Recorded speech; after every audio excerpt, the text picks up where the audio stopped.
अप्रैल, मई और फिर जून, इन 3 महीनों से दुनिया को चाइना का रंग दिख रहा था। पर न जाने हमारे देश की सरकार को ही ये सब क्यों नहीं देख रहा था। अब मैं कुछ तारीखें बता देती हूँ आप सभी को। 5 मई, 9 मई, 12 मई, 23 मई, 26 मई, 30 मई, 2 जून, 5 जून, 6 जून, 8 जून, 9 जून। ये सब तारीखें मैंने आपको इसलिए बताई हैं क्योंकि इन सब तारीखों में हम चाइना के नाटक झेल रहे हैं।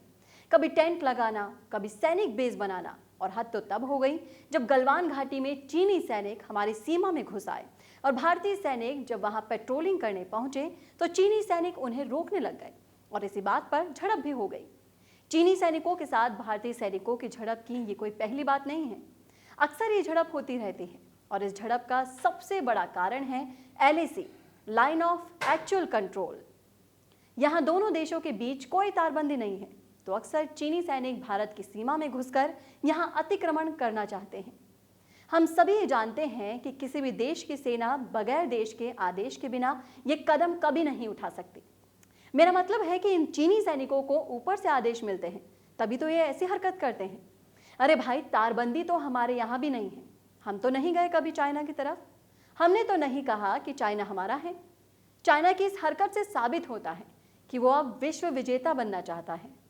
चाइना ने सीमाओं पर पूरे देश को तो अपने कब्जे में पहले से ही ले लिया है। अपने बने सामान बेचकर विश्व विजेता बनना चाहता है।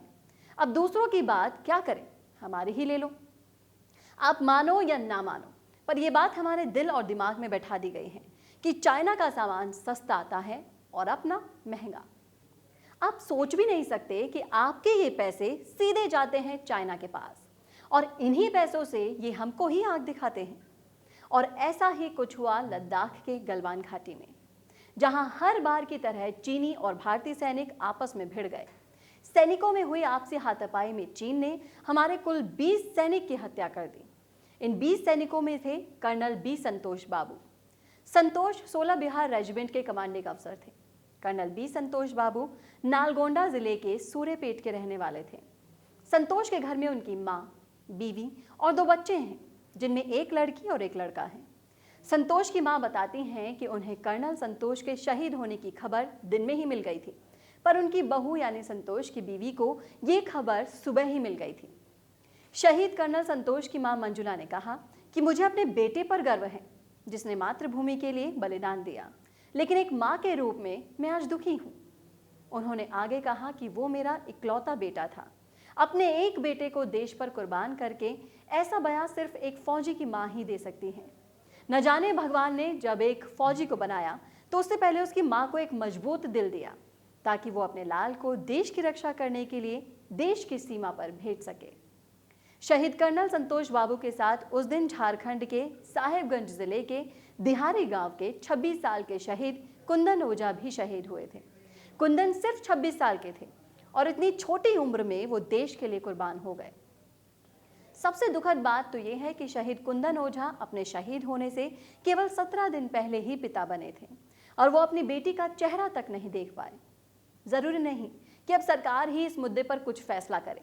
हम सब भारतीयों को मिलकर भी एक फैसला करना होगा कि अब हम अपने सैनिकों के हत्यारे चीन का कोई भी उत्पाद नहीं खरीदेंगे, क्योंकि लड़ाई सिर्फ सरहद पर ही नहीं लड़ी जाती, लड़ाई आम जिंदगी में भी लड़ी जाती है।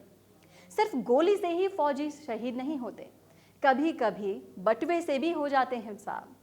हमें चाइना की इस बुलेट और वॉलेट की रणनीति को खत्म करना होगा। और लास्ट में मैं सिर्फ यही कहना चाहूंगी कि जितने भी सैनिक शहीद हुए हैं, भगवान उनकी आत्मा को शांति दे और उनके घर वालों को इस दुख को सहन करने की हिम्मत दे।